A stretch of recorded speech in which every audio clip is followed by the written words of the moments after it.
सम्पूर्णमा नमस्कार। मेरो च्यानल लोक्सो अनलाइन क्लासमा आज म मौलिक 2.3.2 मा मौलिक हक राज्यका निर्देशक सिद्धान्त र नीतिहरूबारे आफ्नो प्रस्तुति दिने जमर्को गरिरहेको छु। मौलिक हक चाहिँ मानिसलाई मानिसको रूपमा बाँच्न आवश्यक पर्ने नभई नहुने एउटा चाहिँ अधिकार हो।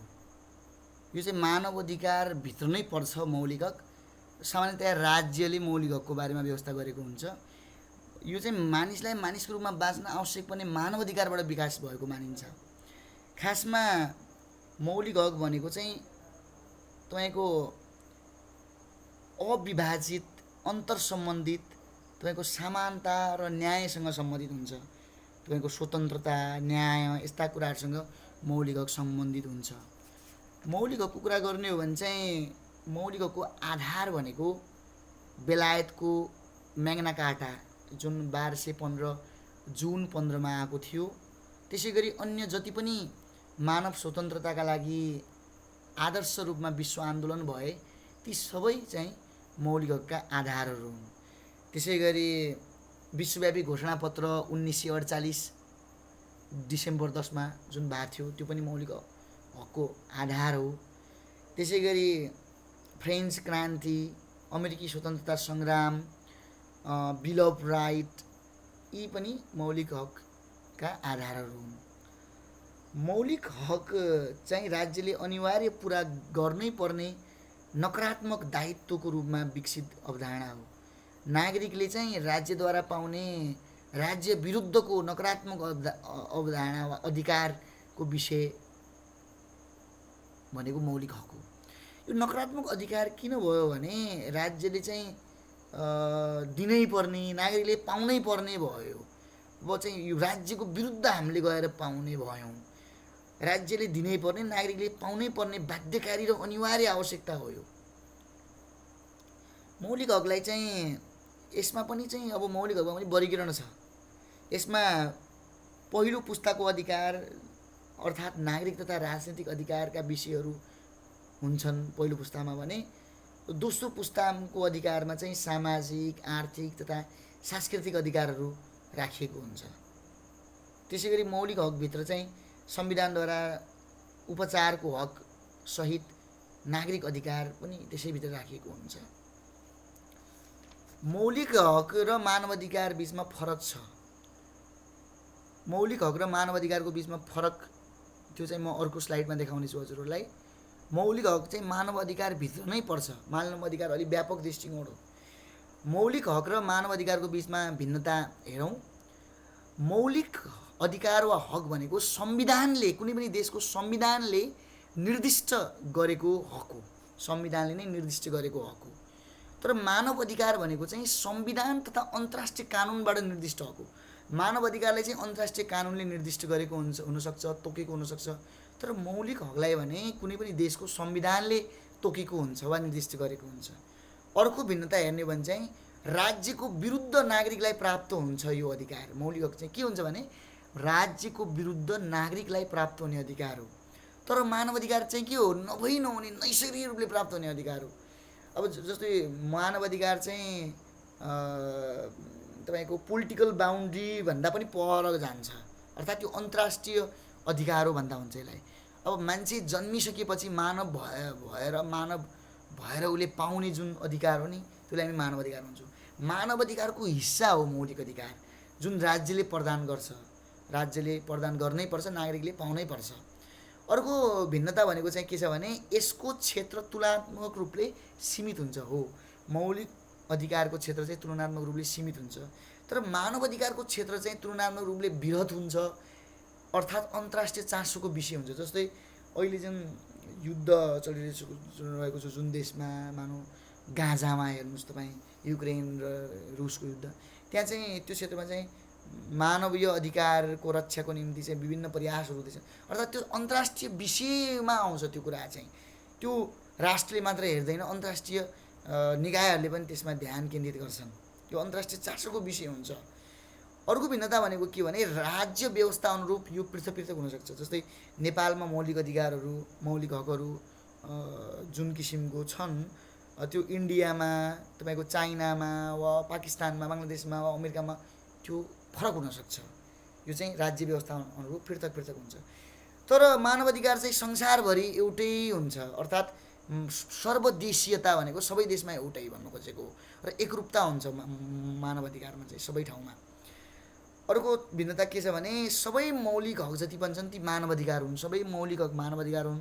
तर सबै मानव अधिकार मौलिक हक मात्र होइनन्, सबै मानव अधिकारहरू मौलिक हक मात्र होइनन् भनेर हामी यसरी यसलाई चाहिँ भिन्नता देखाउन सक्छौँ।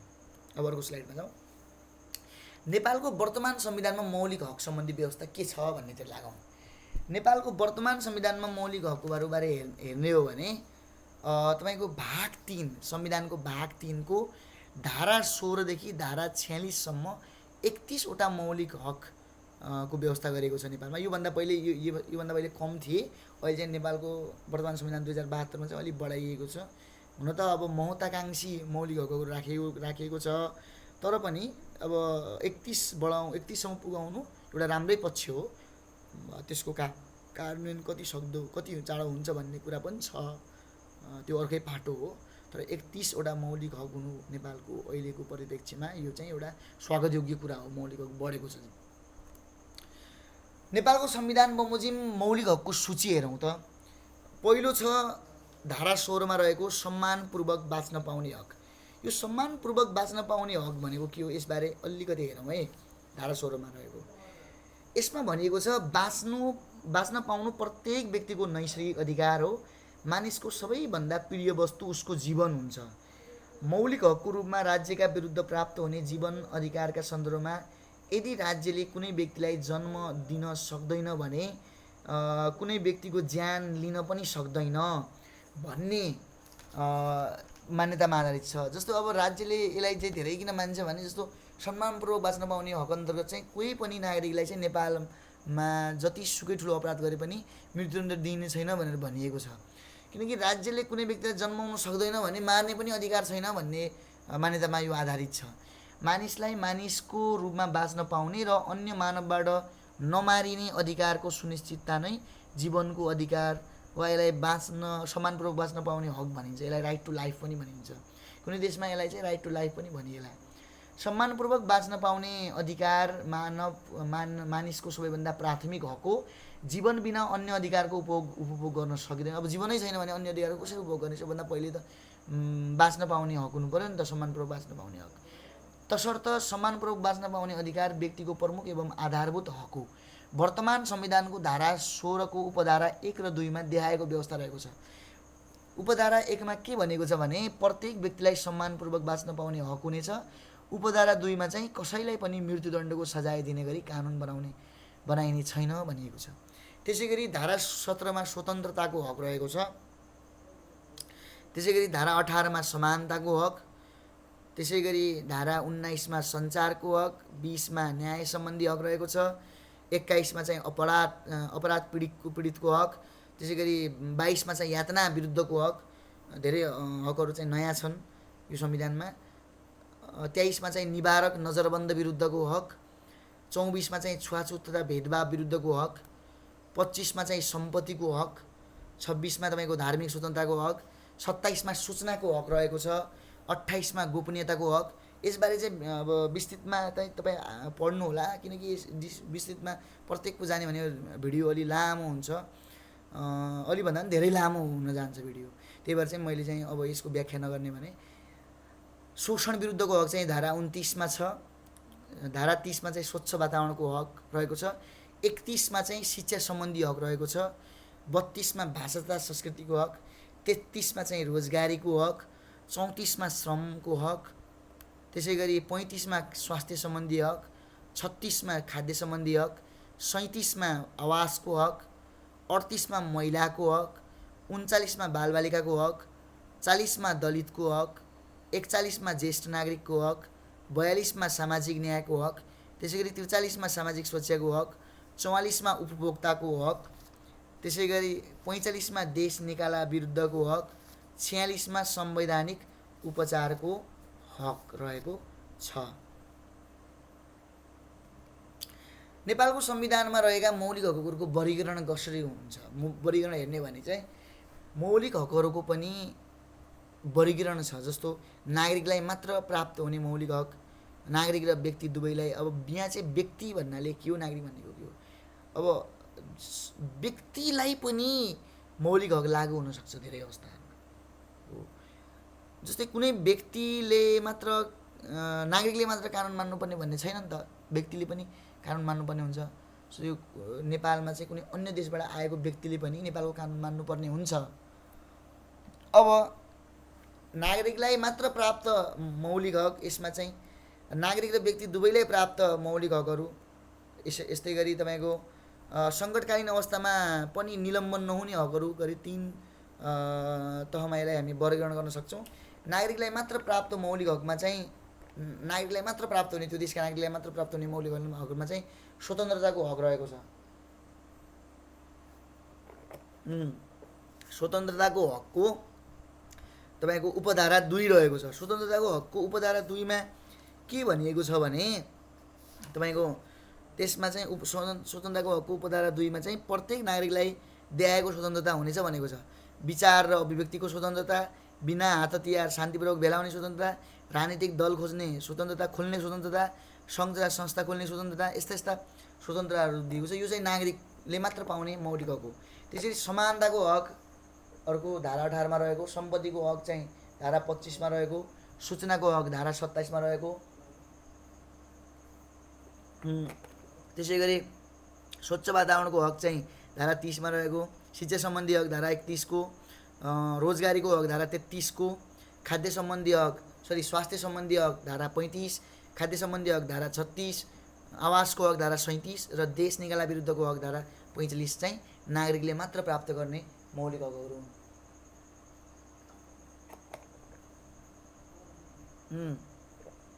त्यसै गरी नागरिक र व्यक्ति दुवैले प्राप्त गर्ने मौलिक हकहरू, देशमा चाहिँ जुन अन्य देशबाट आएका व्यक्ति वा नागरिक नभएका व्यक्तिहरू जो हुन सक्छन् तिनले पनि प्राप्त गर्ने र नागरिकले पनि प्राप्त गर्ने हकहरू चाहिँ स्वतन्त्रताको हक धारा 17 मा रहेको स्वतन्त्रताको हक र स्वास्थ्य सम्बन्धी हक धारा 35 को आउँछ। स्वतन्त्रताको हकको धारा 2 बाहेक अरू कुरा व्यक्तिले पनि प्रयोग गर्न सक्छ भन्न खोजेको हो कि यहाँनिर। स्वतन्त्रताको हकको धारा स्वतन्त्रताको हक जुन छ नि धारा 17 को उपधारा 2 चाहिँ नागरिकले मात्र प्राप्त गर्छ। अर्को सङ्कटकालीन अवस्थामा पनि निलम्बन नहुने हकहरू। कुनै त्यस्ता अधिकार छन्, हकहरू छन् जुन सङ्कटकालीन अवस्थामा पनि निलम्बन हुँदैनन्, अर्थात् तिनलाई सङ्कटकालीन अवस्थामा पनि राज्यले प्रदान गर्नुपर्ने हुन्छ, राज्यले प्रदान गर्ने दायित्व रहन्छ।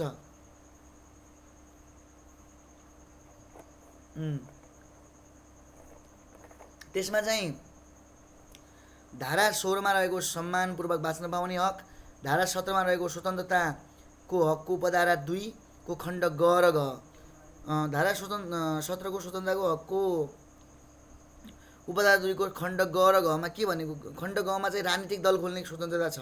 यो राजनीतिक दल खोल्ने स्वतन्त्रता सङ्कटकालीन अवस्थामा पनि निलम्बन हुँदैन।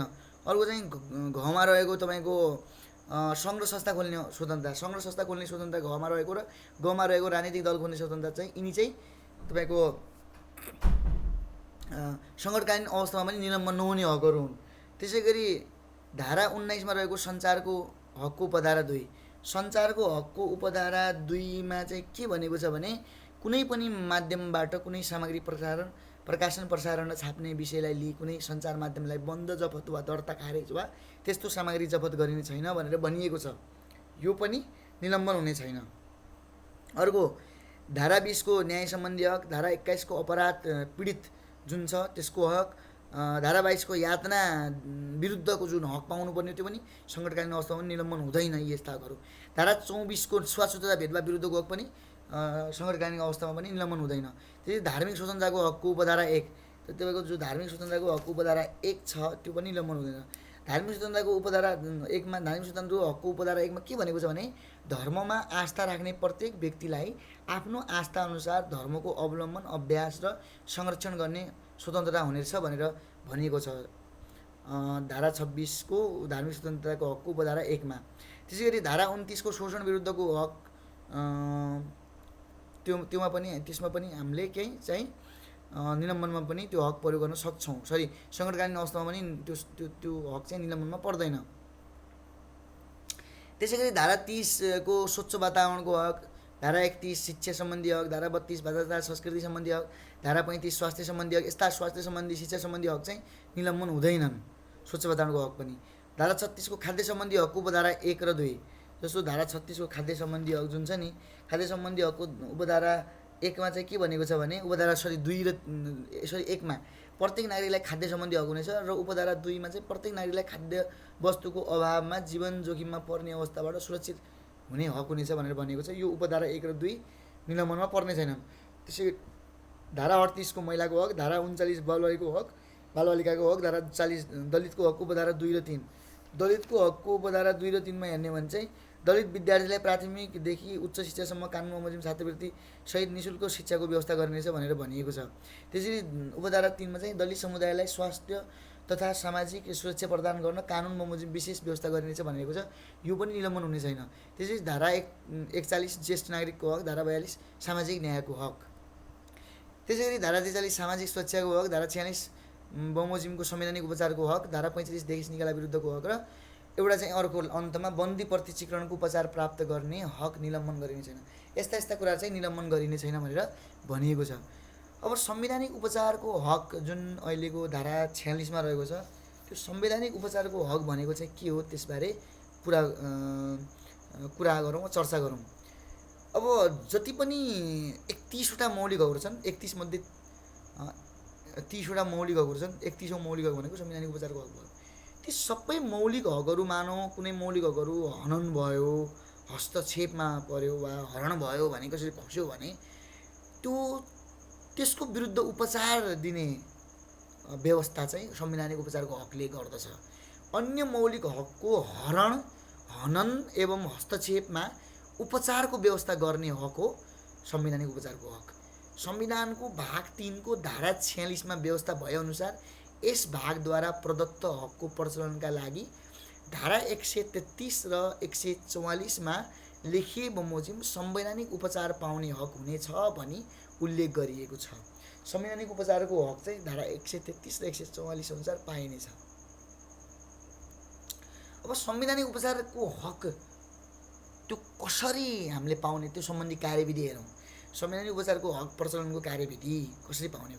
वर्तमान संविधानले निर्दिष्ट गरेका जुनसुकै मौलिक हकको हरण र हस्तक्षेप भएमा तथा मौलिक हक र सम्बद्ध भाग एवं धारासँग बाँझिने गरी कुनै कानुन निर्माण भएमा, हनन हरण हस्तक्षेप त ठिक छ, तर मौलिक हकसँग अब धारासँग बाँझिने गरी कुनै कानुन निर्माण भयो होइन, मौलिक हकले भनेको कुरालाई चाहिँ विरोध गर्ने गरी बाँझिने गरी कुनै कानुन बनेमा चाहिँ त्यसलाई बदर गर्न, अमान्य घोषित गरिदिन तथा उपचारको व्यवस्थाका लागि नेपाली नागरिकले सर्वोच्च वा उच्च अदालतमा निवेदन दिन सक्ने छन् भनेर छ। यस्तो कार्यविधि छ।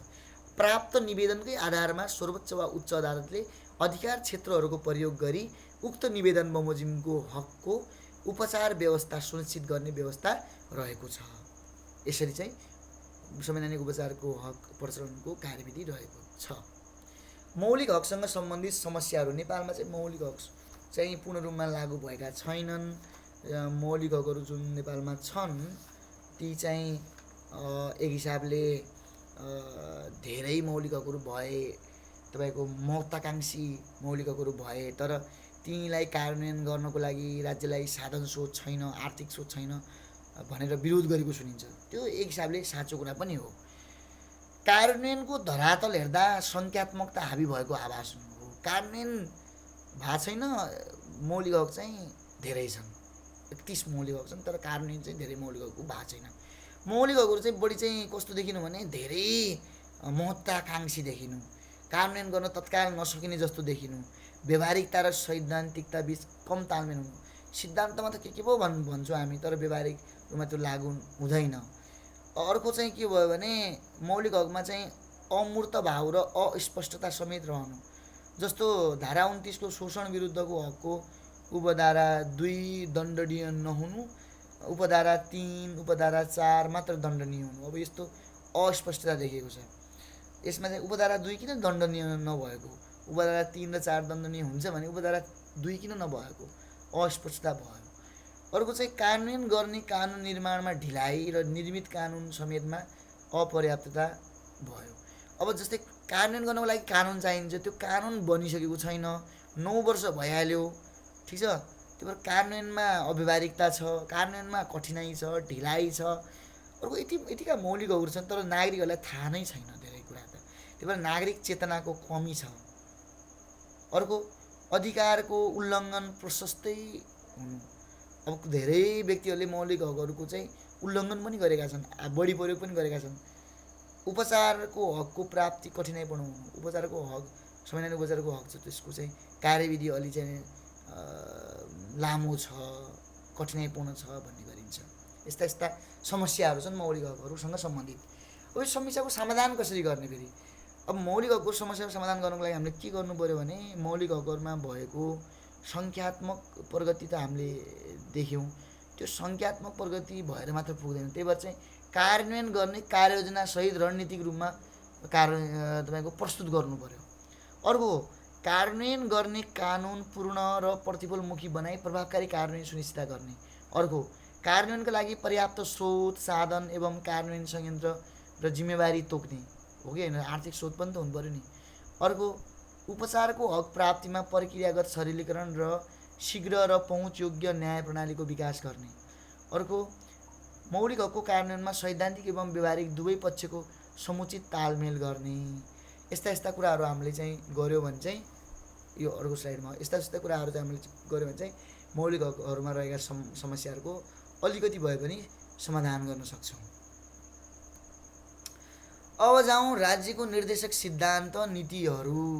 यो राज्यको निर्देशक सिद्धान्त र नीतिहरूलाई चाहिँ हामी दोस्रो पुस्ताको अधिकार पनि भन्छौँ।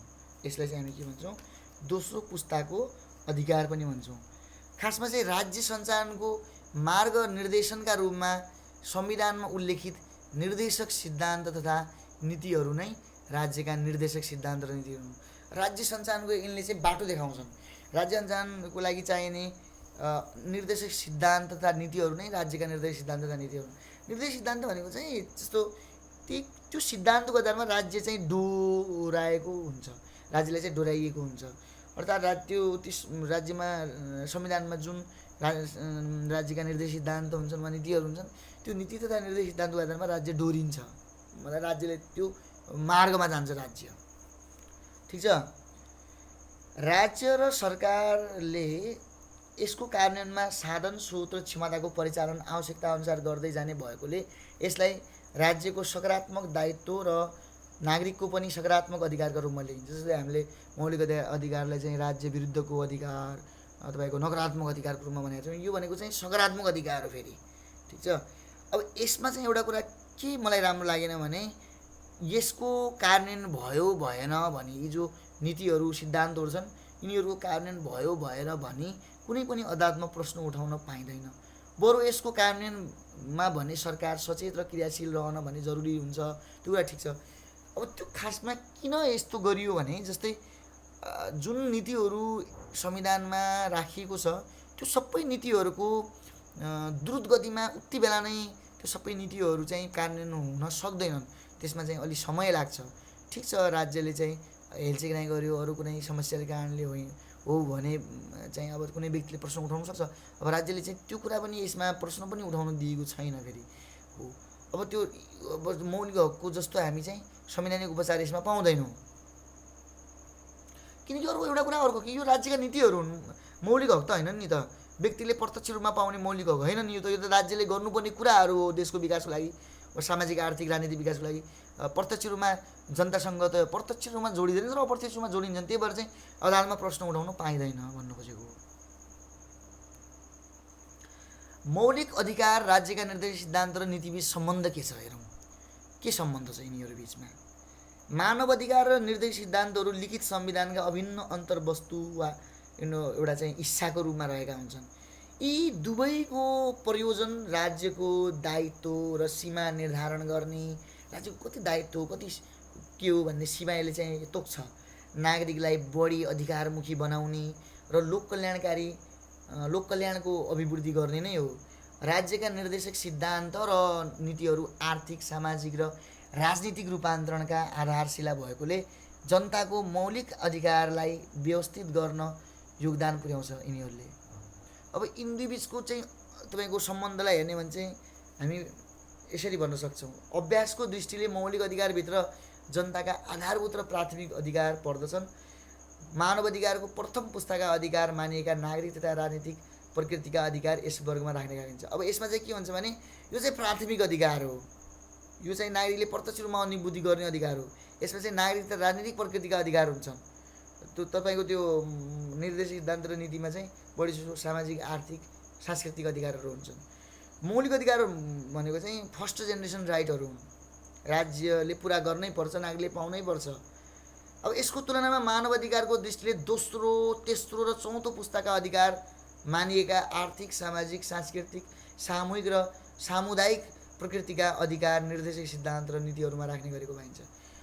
अब मानव अधिकारको दृष्टिले हेर्ने हो भने चाहिँ दोस्रो, तेस्रो र चौथो पुस्ताका अधिकार हुन् राज्यका निर्देशक सिद्धान्त र नीति। राज्यका निर्देशक सिद्धान्त र नीतिहरू भनेका मानव अधिकारको दृष्टिले दोस्रो, तेस्रो र चौथो पुस्ताका तपाईँको आर्थिक, सामाजिक, सांस्कृतिक, सामुदायिक अधिकार हुन्। तर मानव अधिकार भनेको पहिलो पुस्ताको नागरिक र राजनीतिक प्रकृतिको अधिकार हो। यो चाहिँ सम्बन्ध छ वा भिन्नता छ जे भनौँ यसलाई। मौलिक अधिकार नागरिकलाई प्राप्त राज्य विरुद्धका अधिकार हुन्। मौलिक अधिकार भनेको राज्यबाट हामीले खोज्नुपर्छ यो अधिकारहरू भन्न खोजेको। र अब एउटा चाहिँ नेगेटिभ थट आउने भयो यसमा चाहिँ, तपाईँको के भन्छ नेगेटिभ राइट, नकारात्मक अधिकार भयो। मौलिक अधिकारको प्रयोग राज्यका काम कारबाही विरुद्ध लक्षित हुन्छन्। मौलिक अधिकारको प्रयोग राज्यका काम कारबाही स्टेट एक्सनको विरुद्ध लक्षित हुन्छन्। यसले चाहिँ स्टेट मानव जस्तो के हुन्छ भने स्वतन्त्रताको अधिकार छ, विभिन्न अधिकारहरू जो छन् नि, शिक्षाको अधिकार छ, तपाईँको स्वास्थ्यको अधिकार छ, वातावरण स्वच्छ वातावरणको हक छ, यो अधिकारहरू छन्। राज्यले विभिन्न काम कारबाही गरेर हुन्छ। जस्तो मानौ स्वच्छ वातावरणको अधिकार हामीलाई चाहियो भन्यो, राज्यले चाहिँ विकास निर्माणको काम कारबाही गरेर हुन्छ, त्यसको विरुद्ध गरेर पनि राज्यले स्वच्छ वातावरण हामीलाई पुर्याउन सक्नु पर्यो हो। ती किनीहरू चाहिँ राज्यको काम कारबाही विरुद्ध पनि लक्षित हुन्छन् भने, तर निर्देशक सिद्धान्त र नीतिहरू पक्ष विपक्षमा भन्दा पनि राज्यले जनताको संरक्षण गर्ने दायित्वको विषय भन्दछन्। मौलिक हक अब एउटा राज्य विरुद्धको किन भन्यो भने जस्तो स्वतन्त्रताको अधिकार, तपाईँको बाँच्न पाउने अधिकार भनेर हाम्रो जुन छ नि धारा 16मा कुन अधिकार छ हाम्रो? स्वतन्त्रतापूर्वक बाँच्न पाउने, सम्मानपूर्वक बाँच्न पाउने अधिकार। अब सम्मानपूर्वक बाँच्न पाउने अधिकारमा कुनै व्यक्तिले चाहिँ धेरै ठुलो जघन्य अपराध गर्यो, जघन्य अपराध गरे पनि उसलाई चाहिँ मृत्युदण्ड हुने गरी सजाय पाइने छैन भनेर भनिएको छ। त्यसको मौलिक हक हो। त्यसले चाहिँ राज्यको काम कारबाही, राज्यले गर्नु काम, राज्यको स्टेट एक्सनको विरुद्ध गएर आफ्नो अधिकार पाउने भयो। मौलिक हकमा राज्यले कुनै काम गरे वा नगरेबाट नागरिकका अधिकार प्रत्यक्ष रूपले कुण्ठित हुन सक्छन्। मौलिक हक चाहिँ राज्यले कुनै काम गरे वा गरेबाट वा नगरेबाट जुनसुकै कुराबाट नागरिकका अधिकार प्रत्यक्ष रूपले कुण्ठित हुन सक्छन् भने राज्यका निर्देशक सिद्धान्त र नीतिको अवलम्बन नगरेमा चाहिँ जनताका अधिकार अप्रत्यक्ष रूपले प्रभावित हुन्छन्। अब त्यो राज्यका निर्देशक सिद्धान्त र नीतिको अवलम्बन नगरेमा चाहिँ जनताको अधिकार चाहिँ अप्रत्यक्ष रूपले प्रभावित हुन्छन्, प्रत्यक्ष रूपले चाहिँ हुँदैनन्, किनकि ती चाहिँ आर्थिक, सामाजिक विकाससँग सम्बन्धित अधिकारहरू हुन्। अब हामी जाउँ भाग 4मा राज्यको निर्देशक सिद्धान्त, नीति तथा दायित्व। संविधानमा यसको व्यवस्था के छ भन्नेतर्फ लागौँ। यसमा चाहिँ धारा 49बाट चाहिँ तपाईँको हेर्ने हो भने धारा 49बाट धारा 55सम्म यसको व्यवस्था रहेको छ। धारा 49मा हामीले हेर्ने हो भने मार्ग निर्देशनको रूपमा रहने भनेर भनिएको छ। केलाई मार्ग निर्देशनको रूपमा रहने? के मार्ग निर्देशनको रूपमा रहने? राज्यका निर्देशक सिद्धान्त, नीति तथा दायित्व चाहिँ राज्य सञ्चालनको मार्ग निर्देशनको रूपमा रहने। मार्ग निर्देशन भनेको चाहिँ बाटो देखाउने काम यिनीहरूले गर्नेछन्। राज्यको शासनको लागि बाटो देखाउने काम यिनीहरूले गर्नेछन्। यो चाहिँ धारा 49मा भनेको छ। धारा 50मा चाहिँ निर्देशक सिद्धान्तहरू उल्लेख गरिएको छ। निर्देशक सिद्धान्तहरू चाहिँ 4वटा छन्। राजनीतिक सिद्धान्तहरू र देशको राज्यको राजनीतिक उद्देश्य। दोस्रो सामाजिक सिद्धान्तहरू, यसलाई हामी राज्यको सामाजिक उद्देश्य भन्छौँ। राज्यको सामाजिक उद्देश्य के हो त? आर्थिक उद्देश्य राज्यको आर्थिक सिद्धान्तहरू। तपाईँको चौथो अन्तर्राष्ट्रिय उद्देश्य, राज्यको अन्तर्राष्ट्रिय उद्देश्य के हो भन्ने कुराहरू यसमा आउँछ। जस्तो यी उद्देश्यहरूको बारेमा अलिअलि हामीले चाहिँ भन्नुपर्दाखेरि तपाईँको यो राजनीतिक उद्देश्यमा चाहिँ के भनेको छ भने राज्यको राजनीतिक उद्देश्यमा चाहिँ तपाईँको नेपालको स्वतन्त्रता, सार्वभौमसत्ता, भौगोलिक अखण्डता र स्वाधीनतालाई सर्वोपरि राख्दै नागरिकको जीव, धन, समानता र स्वतन्त्रताको संरक्षण गरी डटर भन्दै भन्दै भन्दै अन्तमा के भनेको छ भने समानुपातिक सिद्धान्तलाई आत्मसात गर्दै लोकतान्त्रिक अधिकारको उपभोग गर्न पाउने अवस्था सुनिश्चित गर्न सङ्घीय लोकतान्त्रिक गणतन्त्रात्मक व्यवस्था सुदृढ गर्ने राज्यको राजनीतिक उद्देश्य हुनेछ भनेर भनेको छ। मतलब त्यही प्रस्तावनाकै कुराहरू धेरै गरिएको छ। मतलब लैङ्गिक समानता हुनु पर्यो, समानुपातिक समावेशीकरण हुनु पर्यो, सहभागिता हुनु पर्यो, सामाजिक न्यायको माध्यमबाट राष्ट्रिय जीवनका सबै क्षेत्रमा न्यायपूर्ण व्यवस्था हुनु पर्यो। यी सबै कुरालाई राजनीतिक उद्देश्य मानिएको छ। सामाजिक उद्देश्यमा चाहिँ हामीले हेर्ने हो भने चाहिँ उसले के भन्छ भने धर्म, संस्कृति, संस्कार, प्रथा, परम्परा, प्रचलन र अन्य कुनै पनि आधारमा हुने सबै प्रकारका विभेद, शोषण र अन्यायको अन्त्य गरी सभ्य र समतामूलक समाजको निर्माण गर्ने एवं राष्ट्रिय गौरव, लोकतन्त्र, जनपक्षता, श्रमको सम्मान, उद्यमशीलता, अनुशासन, मर्यादा र सहिष्णुतामा आधारित सामाजिक सांस्कृतिक मूल्यहरूको विकास गर्ने तथा सांस्कृतिक विविधताको सम्मान गर्दै सामाजिक सद्भाव, ऐक्यबद्धता तथा सामञ्जस्य कायम गर्ने, राष्ट्रिय एकता सुदृढ गर्ने राज्यको सामाजिक तथा सांस्कृतिक उद्देश्य हुनेछ भनेर भनेको छ। यसमा चाहिँ सांस्कृतिक उद्देश्य पनि भित्र रहेको छ। आर्थिक उद्देश्यमा त्यही अर्थतन्त्रलाई आत्मनिर्भर, स्वतन्त्र, उन्नतिशील बनाउँदै समाजवाद उन्मुख स्वतन्त्र र समृद्ध अर्थतन्त्रको विकास गर्ने राज्यको आर्थिक उद्देश्य हुनेछ भनेको छ। समाजवाद उन्मुख हुने, तपाईँको अर्थतन्त्रलाई आत्मनिर्भर बनाउने, स्वतन्त्र बनाउने, समृद्ध अर्थतन्त्र बनाउने उद्देश्य त हो आर्थिक उद्देश्य। अन्तर्राष्ट्रिय सम्बन्धको उद्देश्य, अब अन्तर्राष्ट्रिय सम्बन्धको सिद्धान्तमा उद्देश्यमा के भनेको छ भने नेपालको स्वतन्त्रता, सार्वभौमसत्ता, भौगोलिक अखण्डता, स्वाधीनता र राष्ट्रिय हितको रक्षा गर्दै सार्वभौमिक समानताका आधारमा अन्तर्राष्ट्रिय सम्बन्ध कायम गरी विश्व समुदायमा राष्ट्रिय सम्मानको अभिवृद्धि गर्नेतर्फ राज्यको अन्तर्राष्ट्रिय सम्बन्ध निर्देशित हुनेछ भनेर भनिएको छ। यसै चाहिँ निर्देशक सिद्धान्तहरू रहेका छन्। राज्यका नीतिहरू हेर्ने हो भने चाहिँ 13वटा नीतिहरू राज्यका छन्। धारा 51मा राज्यका नीतिहरू 13वटा रहेका छन्। कमा रहेको छ पहिलो नीति राष्ट्रिय एकता र राष्ट्रिय सुरक्षा सम्बन्धी नीति, त्यसै गरी खमा राजनीतिक तथा शासन व्यवस्था सम्बन्धी नीति, गमा सामाजिक तथा सांस्कृतिक रूपान्तरण सम्बन्धी नीति। त्यो पनि नामबाटै जान्नु सक्नुहुन्छ यो नीतिमा के कुराहरू उल्लेख होला, सामाजिक सांस्कृतिक रूपान्तरण गर्ने सम्बन्धी के गर्नेछ राज्यले, त्यो सम्बन्धी नीति हुन्छ यसमा। अर्थ, उद्योग, वाणिज्य सम्बन्धी नीति भइहाल्यो। त्यसपछि तपाईँको जस्तो अर्थ, उद्योग, वाणिज्य सम्बन्धी नीतिमा त्यसमा 1मा के भनेको छ भने उपधारा सार्वजनिक निधि र सहकारी क्षेत्रको सहभागिता र स्वतन्त्र विकास मार्फत राष्ट्रिय अर्थतन्त्र सुदृढ गर्ने भनेर भनेको छ। यस्ता चाहिँ तपाईँको यसमा चाहिँ 13वटा बुँदा भनिएको छ। यसपछि जस्तो यो घ छ नि अर्थ, उद्योग र वाणिज्य सम्बन्धी नीतिमा 13वटा चाहिँ अझै बुँदा छन्। कसरी अर्थ, उद्योग र वाणिज्य सम्बन्धी कस्ता कुन क्षेत्रमा कस्ता नीति लिइनेछ सबै कुरा व्याख्या गरिएको छ। त्यसै गरी कृषि र भूमि सुधार सम्बन्धी नीति, कृषि र भूमि सुधार सम्बन्धी नीतिमा पहिलो चाहिँ के भनेको छ भने भूमिमा रहेको दोहोरो स्वामित्व अन्त्य गर्दै किसानको हितलाई ध्यानमा राखी वैज्ञानिक भूमि सुधार गर्ने भनेर भनिएको छ। त्यस्तै अरू कुराहरू त्यस्तै 5वटा कुराहरू भनिएका छन्। विकास सम्बन्धी नीतिमा हेर्ने हो भने चाहिँ के भनेको छ पहिलोमा भने क्षेत्रीय असन्तुलन सहितको समावेशी आर्थिक विकासका लागि क्षेत्रीय विकासको योजना अन्तर्गत दिगो सामाजिक आर्थिक विकासका रणनीति र कार्यक्रमहरू तर्जुमा गरी समन्वयात्मक तवरले कार्यान्वयन गर्ने भनेर भनेको छ।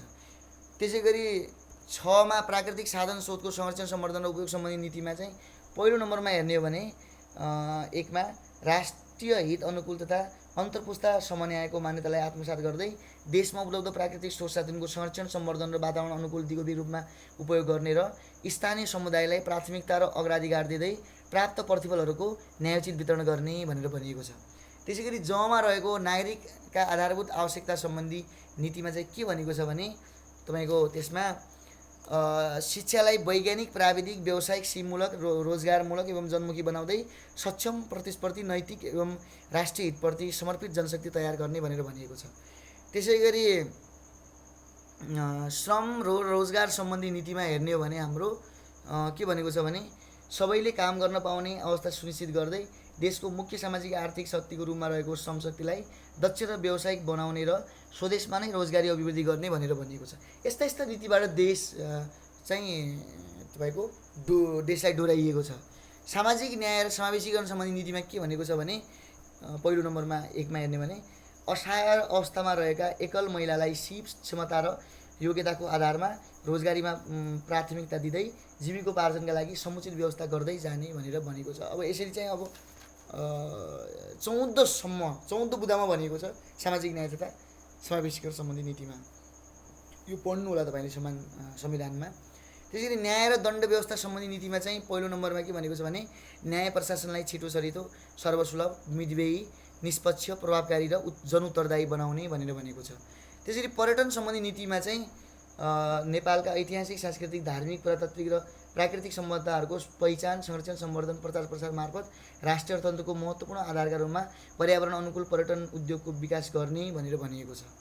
त्यसै अन्तर्राष्ट्रिय सम्बन्ध सम्बन्धी नीति हेर्ने भने चाहिँ नेपालको सार्वभौमसत्ता भौगोलिक अखण्डता स्वाधीनता र राष्ट्रियताको रक्षा गर्न क्रियाशील रहँदै संयुक्त राष्ट्रसङ्घको बडापत्र असमानता पञ्चशीलको सिद्धान्त अन्तर्राष्ट्रिय कानुन र विश्व शान्तिको मान्यताका आधारमा राष्ट्रको सर्वोपरि हितलाई ध्यानमा राखी स्वतन्त्र परराष्ट्र नीति अवलम्बन गर्ने भनेर भनिएको छ। यस्ता यस्ता नीतिहरू लिएको छ। अब त्यसैको चाहिँ हामीले हेर्ने भने चाहिँ धारा 52मा चाहिँ राज्यको दायित्व उल्लेख गरिएको छ। राज्यको दायित्वमा चाहिँ नेपालको स्वतन्त्रता सार्वभौमसत्ता भौगोलिक अखण्डता र स्वाधीनता अक्षुण्ण राख्दै मौलिक हक तथा मानवाधिकारको संरक्षण र सम्वर्धन राज्यका निर्देशक सिद्धान्तहरूको अनुसरण र राज्यका नीतिहरूको क्रमशः कार्यान्वयन गर्दै नेपाललाई समृद्ध र समुन्नत बनाउने राज्यको दायित्व हुनेछ भनेर भनेको छ। राज्यको दायित्व यसरी धारा 52मा उल्लेख गरिएको छ। अब प्रतिवेदन पेश गर्ने भनेर चाहिँ धारा 53मा भनिएको छ। यस भागमा उल्लेखित राज्यका निर्देशक सिद्धान्त नीति तथा दायित्व कार्यान्वयनका सम्बन्धमा गरेका काम र प्राप्ति उपलब्धि सहितको वार्षिक प्रतिवेदन नेपाल सरकारले राष्ट्रपति समक्ष पेश गर्नेछ र राष्ट्रपतिले त्यस्तो प्रतिवेदन प्रधानमन्त्री मार्फत सङ्घीय संसद समक्ष पेश गर्ने व्यवस्था गर्नेछ भनेर भनिएको छ। त्यसपछि अनुगमन सम्बन्धी व्यवस्था हामीले हेर्ने हो भने चाहिँ यस भागमा उल्लेखित राज्यका निर्देशक सिद्धान्त नीति तथा दायित्वको प्रगतिशील कार्यान्वयन भए नभएको अनुगमन र मूल्याङ्कन गर्न सङ्घीय संसदमा कानुन बमोजिम एक समिति रहनेछ। अब जम्मै जति कामहरू हुँदैछ त्यो सम्बन्धी अनुगमन गर्नु पर्यो। अनुगमन गर्नुको लागि चाहिँ संसदमा एउटा समिति रहनेछ भनेर धारा 54मा स्पष्टसँग उल्लेख गरेको छ। त्यसपछि एउटा कुरा मलाई नराम्रो लागेको कुरा भने के हो भने धारा 55 कुरा मलाई चाहिँ एकदम पटक्कै मन परेन। धारा 55मा के भनेको छ भने अदालतमा प्रश्न उठाउन नसकिने भनेको छ। जति पनि तपाईँको निर्देशक सिद्धान्तहरू छन् नेपालको संविधान 2072मा 4वटा निर्देशक सिद्धान्तहरू छन्। हाम्रो राजनीतिक सिद्धान्त तपाईँको सामाजिक सिद्धान्त आर्थिक सिद्धान्त र अन्तर्राष्ट्रिय सम्बन्धको सिद्धान्त त्यो र 13 जो नीति छन् ती नीतिमा भएको काम कारबाही सरकारले गरेको काम कारबाहीमा चाहिँ यदि सरकारले गर्न सकेन वा त्यसमा लापरवाही गर्यो वा केही गर्यो कस्तो गर्यो त्यो सम्बन्धी हामीले कुनै पनि प्रश्न चाहिँ अदालतमा उठाउन सक्दैनौँ भनेर भनेको छ। यस भागमा लेखिएका कुनै विषय कार्यान्वयन भयो वा नभएको सम्बन्धमा कुनै अदालतमा प्रश्न उठाउन सक्ने छैन भनेर धारा 55मा उल्लेख गरेको छ। त्यही भएर चाहिँ यो चाहिँ संविधानवाद विरुद्धको एउटा चाहिँ यो धारा हो भन्न सक्छौँ हामी। यसमा चाहिँ नेपालको संविधान 2072 जतिसुकै संविधानवाद मैत्री भयो भने पनि चाहिँ यो धारा चाहिँ संविधानवाद अमैत्री छ। धन्यवाद। आजको लागि यति नै। भोलि म अर्को विषय ल्याएर तपाईँसँग हाजिर हुन्छु। अहिलेको लागि यति नै। शुभरात्रि।